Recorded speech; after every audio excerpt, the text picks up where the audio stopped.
प्रिय मित्रों, नमस्कार। मैं आपका यूट्यूब दोस्त डॉक्टर राजीव कुमार त्रिपाठी, प्रयागराज, उत्तर प्रदेश। मित्रों, ये वैश्विक महामारी कोरोना में निश्चित रूप से आप थोड़ी सी अवसाद में गए होंगे, लेकिन मित्रों, हर 100 वर्ष में एक बार महामारी का प्रकोप होता है। प्रत्येक व्यक्ति अपने जीवन में एक बार महामारी से दो चार होता है। इसमें थोड़ा सा धैर्य, थोड़ा सा साहस, इनका अगर सम्मिलित प्रयोग किया जाए तो हम लोग इससे निजात पा जाते हैं, उबर जाते हैं और अपने लक्ष्यों को भी ओझल नहीं करने देते। मित्रों, एक मन में विचार आया कि आपसे बातें की जाएं और काफ़ी लंबे समय से आपके और हमारे बीच में जो दूरियां बनी हैं उनको कुछ पाटा जाए। तो मित्रों, एक चीज़ समझिएगा। पहली बात तो आपको ये ध्यान रखना है कि अब तक हमारे पास समय नहीं था, अब हमारे पास केवल और केवल समय है। मित्रों, एक नियम जान लीजिए। जब भी आपसे कोई ये कहता है कि ये काम कर लीजिए, वो काम कर लीजिए, तो हम तुरंत रोना रोते हैं कि यार हमारे पास समय नहीं, हम कैसे कर पाएंगे, अगर ये होता तो हम कर देते, वो होता तो हम कर देते। मित्रों, अब इस समय का तो रोना नहीं है, कोरोना का रोना है। तो ये खासकर वीडियो मैं अपने विद्यार्थियों के लिए बना रहा हूँ जो हमसे जुड़े हैं और कुछ तो बहुत हार्टली जुड़े हैं, उनके लिए है। मित्रों, एक चीज़ समझिएगा, आई कांटेक्ट करके देखिए, समझिए मैं आपके सम्मुख हूँ, आपकी आत्मा में उतर जाऊँगा। इतना छोटा व्यक्तित्व हमारा नहीं है कि कोरोना जैसी महामारी हमें हमारे विद्यार्थियों से दूर कर सके। पहली बात तो मित्रों, कुछ नियम आप बना लीजिए। पहला नियम तो आप ये बना लीजिए कि आप अपने अंदर से इसके प्रति भय निकाल दीजिए। भय का मतलब ये है कि आप सुरक्षा अपना के भय निकाल दें और सरकार द्वारा दिए गए दिशा निर्देशों का पालन करें और अपने लक्ष्य तक, अपने गंतव्य तक, जहाँ तक पहुँचना चाहते हैं, उसको नज़रअंदाज ना करें। मित्रों, हमने भी ये लॉकडाउन देखा, आपने भी देखा। लॉकडाउन 2 भी आया, चुन के भाई मुन्नू आए, उसमें मैंने बर्तन तक धुला है और मैं लाइव कैमरे के सामने कह रहा हूँ सारे शादीशुदा लोगों से कि मैंने अपनी पत्नी के कपड़े तक धुले हैं। ये कोई बुरी बात नहीं, करना चाहिए। इन समस्याओं से निजात पाने में आपको ये कॉन्फिडेंस और ये परिस्थितियों से लड़ने की क्षमता को विकसित करना चाहिए, पहली बात। दूसरी बात क्या है मित्र, एक चीज़ समझिएगा कि ये 60 दिन का लगभग हो चुका है, 90 दिन भी हो सकते हैं, साल, 1.5 साल जा सकते हैं, कुछ छूट के साथ हम अपने काम कर सकते हैं। मित्रों, सच बताऊं तो कोरोना में वही लोग अपना काम किए जो कोरोना पहले काम करते थे। जो कोरोना के पहले काम नहीं किए वो आज भी काम नहीं कर रहे हैं। वो आज एक अच्छा खासा बहाना है, हम कहाँ जाएं, कैसे जाएं, ये करें, वो करें, दुनिया भर का। मित्रों, एक बहुत बड़ा रोग है बहाना शाइट, इससे आप बचिए, बहाना ना बनाइए। एक विद्यार्थी के लिए सबसे ज़्यादा मूल्यवान होता है समय, और वो आपके पास घंटा-घंट है, उसका आप उपयोग कीजिए। ना तो कोई आपके कमरे पे आ सकता है, ना आप किसी के कमरे पे जा सकते। मान लीजिए कोई आ भी गया तो नेचुरल जुकाम भी हुआ हो, आप छींक देते हैं तो विश्वास कीजिए वो दिखाई नहीं देगा दोबारा आपके कमरे पे। समय का सदुपयोग कर लीजिए। और मित्रों, कुछ और बातें बताना चाहेंगे। जो हमने पढ़ाया है, आपको जो भी पढ़ाया है उसको थोड़ा सा आप रिवीजन कर लीजिए। आने वाले समय में मैं ऑनलाइन क्लास चलाऊंगा। मेरा यूट्यूब चैनल है आरके इंस्टीट्यूट, जिसको आप देखेंगे तो उस पर मेरी फ़ोटो बनी है और लिखा है शब्दार्थ मीमांसा, और 1K सब्सक्राइबर हैं। 40 वीडियोज़ के आसपास आपको वीडियो मिलेंगी, उसको आप सब्सक्राइब कर दीजिएगा। और सब्सक्राइब करने के कुछ देर बाद एक घंटी बनेगी, घंटी पे आप टिक करेंगे तो ऑल का नोटिफिकेशन आएगा, उस पर क्लिक कर दीजिएगा। तो छोटे वीडियो तो आपको मिल जाएंगे। जब हमारे बड़े वीडियो बनेंगे तो मैं अभी से बता दूं, वो पेड होंगे। जैसे आप यहाँ आके पढ़ते थे, पेड करते थे, वैसे आप ऑनलाइन पेड करेंगे। जैसे आप ये वीडियो देख रहे हो और अगर आप ध्यान से सुन रहे हो तो आपको लग रहा होगा हाँ सर हमारे सम्मुख बैठे हमें समझा रहे हैं। इसमें एक फ़ायदा ये है कि आपका अच्छी तरह समय बच जाएगा। लेकिन मित्रों समझिएगा, हमारे वीडियो देखने के लिए आप राह चलते नहीं देख सकते। आपको अपने कमरे में पैक होके लीड लगा के या बिना लीड के ध्यान से सुनना पड़ेगा। एक नहीं 2-3 बार। मुझे भी तमाम वीडियो समझने के लिए, देखने के लिए, ये जो आप इसमें कलाकारी देख रहे हैं वीडियो में आ रही है, इनके लिए 15 दिन से लगातार नॉन स्टॉप, कभी कभी तो भोजन भी नहीं मिला, पत्नी से कुछ मनमुटाव हो गया, लेकिन मैंने अपने सपनों को मरने नहीं दिया और मैं उसको सीखा, बनाया। आज आप वीडियो भी देख रहे होंगे तो थोड़ा सा आपको लग रहा होगा हाँ सर ने थोड़ा सा प्रयास किया। मित्र, मेहनत करे इंसान तो क्या काम है मुश्किल। मित्रों, एक चीज़ और आपको बता दें, सपने आपके हैं। चाहे आप ये कह लें अगर ऐसा होता तो वैसा होता, ऐसा होता तो वैसा होता, और चाहे आप ये कह लें चाहे जो कुछ था मैंने अपने सपनों को प्राप्त किया। मैं जैसा जीवन चाहता था वैसा जीवन जिया और आप जिएंगे, ये मेरा आशीर्वाद है। बस हम आपका मार्गदर्शन करेंगे, अगर आप उसको मान लेते हैं तो मित्रों लाइफ बदल जाएगी। ये आजमाया हुआ नुस्खा है, ममेरे का सुरमा है। लगाने और देखने का कोई दाम नहीं लिया जाता। आंखों में काड़ा हो, माड़ा हो, खुजलाती हो, बलबलाती हो, आइए लगाइए और जाइए। ये सिद्धांत है, ये फंडा है। तो घड़ी भी इशारा कर रही है, आप देख रहे हैं।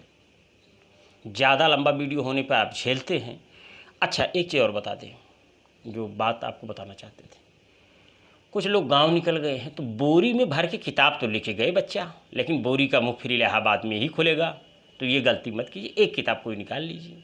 वैसे संस्कृत वाले हैं तो सुखनाथ उपदेश निकाल लो, हिंदी वाले हैं तो साहित्य की निकाल लीजिए, रामचंद्र शुक्ल की निकाल लीजिए, रामचंद्र तिवारी निकाल लीजिए। रामचंद्र तिवारी तो इतना बड़ा लिखे हैं मित्र कि जिस दिन आप ईमानदारी से पढ़ लोगे ना तो दूसरे रामचंद्र तिवारी आप हो जाओगे। लेकिन हाय रे अफसोस, हमें समय नहीं मिल पाता है, और इस समय है तो कुछ ज़्यादा समय हो गया है, इतना भी समय नहीं चाहिए। तो इस समय का उपयोग कर लीजिए। घर पर अगर आप हैं तो अपने कमरे पर रहिए, क्वारंटाइन की तरह। क्वारंटाइन क्या है? आप क्वारंटाइन देखिए, बड़े लोग हमेशा क्वारंटाइन में रहते हैं। आप अमिताभ बच्चन से हमेशा मिल सकते हो? नहीं, वो क्वारंटाइन में है। समझने की कोशिश कीजिए। तो आप भी बड़े लोग हो, आप भी क्वारंटाइन में हो, सरकार द्वारा दिया गया है इसलिए आप क्वारंटाइन में हो। हम भी क्वारंटाइन में, आप भी, मतलब कोई किसी से मिल नहीं रहा, क्वारंटाइन ही तो है भाई। किसी को दबाव डाल करके हम स्वैच्छिक रूप से अपने घर में बैठे हैं। अब उस क्वारंटाइन में हम अपने समय का कैसे उपयोग कर रहे हैं, पढ़ने में, लिखने में, सोचने में। और मित्रों, हमेशा से 5-7 मिनट के लिए आप अपने लिए एक अलग से समय निकालिए, एकदम बैठ के आप सोचिए कि ये करेंगे तो क्या होगा, वो करेंगे तो क्या होगा, मेरा भविष्य कहाँ जाएगा। और एक गुजारिश आपसे है, थोड़ा सा योगा आप जरूर करें, उसका बहुत बड़ा प्रभाव पड़ता है मित्रों। क्योंकि कहते हैं कि स्वास्थ्य प्रणाली को ये बीमारी ग्रसित करती है, तो इससे भी हम लोग थोड़ा सा योगा वोगा करके अपने आप को थोड़ा सा मजबूत बना लें। खान पान पे भी आप थोड़ा सा ध्यान रखें। और तमाम मित्रों को मैं शुभकामनाएं देना चाहूँगा कि उनके साथ तमाम पॉजिटिव घटनाएं हुई हैं। नाम इसलिए नहीं ले रहे हैं कि कितने लोगों का नाम लेंगे। कुछ बीएड में जो सफल हुई है सारी, जो ये 69,000 की है, और भगवान से यही है कि उनको मनचाहा कॉलेज मिल जाए और थोड़ा सा वेतन उतन मिल जाए। तो हाँ, इधर भी समझ रहे हैं ना। हाँ, हम आप ही से कह रहे हैं जो मुस्करा रहे हो। मुस्कुराने की बात नहीं है, बहुत लोग खोल ही दिए और निकल लिए बेटा, ज्वाइन करने के बाद आए नहीं। तो इस तरह से धोखा आप लोग ना दीजिएगा। यद्यपि उनके सामने तमाम मजबूरियाँ रही होंगी, वो नहीं कर पाए, मुझे कोई शिकायत नहीं है। और कुछ बच्चों और बच्चियों पे तो आज भी विश्वास है, मौका मिलते ही वो हमारा सहायता करेंगे, उसमें कोई संशय नहीं है।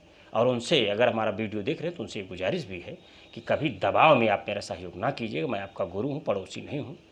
जब आपको लगे कि नहीं अब मैं अपने गुरु जी की थोड़ी सी कृतज्ञता व्यक्त कर सकता हूँ तो बिल्कुल आ जाइए। क्योंकि मित्रों, मैं मानता हूँ आप भी संपन्न रहें, हम भी संपन्न रहें। कभी आप हमें कुछ ऐसी गुरुदक्षिणा ना दें कि आपको दिक्कत हो, वो गुरुदक्षिणा हमें सूट नहीं करती है। जो भी बच्चे हैं जो सफल हुए हैं, तमाम बच्चों ने दिया, तमाम दे रहे हैं, तमाम देने की उम्मीद में हैं और तमाम के दिमाग में है। बहुत अच्छी बात है। आगे अगर आपको बढ़ना मिलता तो कृतज्ञता बहुत ज़रूरी है और ये होना चाहिए सबके अंदर। और मतलब चलते चलते मैं यही इतना कहना चाहूँगा एक छंद के माध्यम से, जो कि आप आदि हैं छंद से।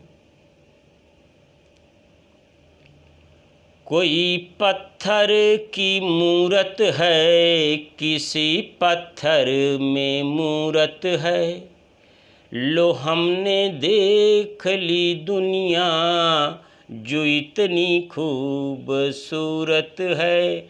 जमाना अपनी समझे पर खबर मुझको ये अपनी है, तुझे मेरी ज़रूरत है, मुझे तेरी ज़रूरत है। चलते चलते मित्रों एक याराना अंदाज में आपको सुनाते हैं।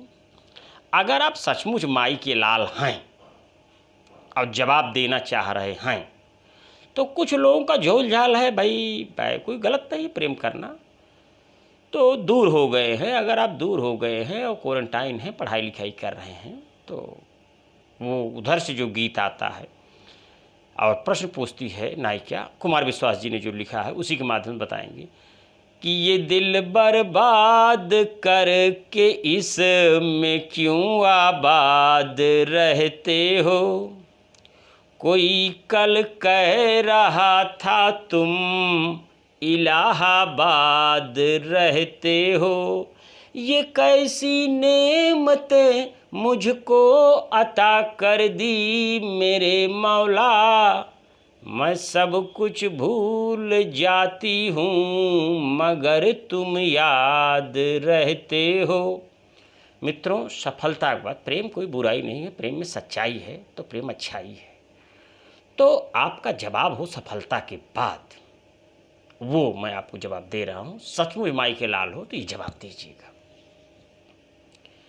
मेरे जीने में मरने में तुम्हारा नाम आएगा, मैं सांसें रोक लूँ फिर भी यही पैगाम आएगा, हर एक धड़कन में जब तुम हो तो फिर अपराध क्या मेरा, अगर राधा पुकारेगी तो फिर घनश्याम आएगा।